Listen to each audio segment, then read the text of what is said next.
Moi c'est Mickaël, donc je suis l'un des cofondateurs d'Explora, donc avec un de mes associés, Arthur Song.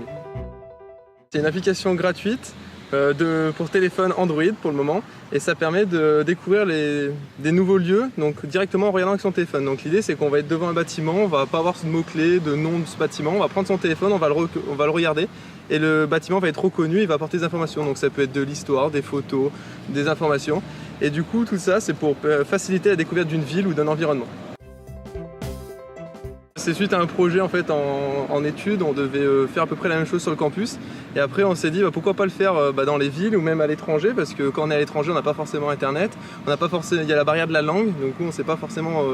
comment obtenir des informations sur un lieu touristique ou même sur un lieu patrimonial, et l'idée voilà, elle est venue de là, elle s'est débouchée dessus, et donc pour l'instant on est présent sur Grenoble et la région. Par exemple, derrière nous on a un bâtiment, c'est la bibliothèque du campus universitaire, la bibliothèque des sciences, donc ceux qui sont sur le campus le savent, mais les autres ne sont pas forcément, donc l'idée c'est qu'on prend son téléphone, on regarde dans la direction du bâtiment et on va voir les informations qui vont arriver directement. Donc ça peut être l'histoire, les horaires d'ouverture, les contacts pour contacter tel service de la bibliothèque. Donc voilà, c'est aussi facile que ça.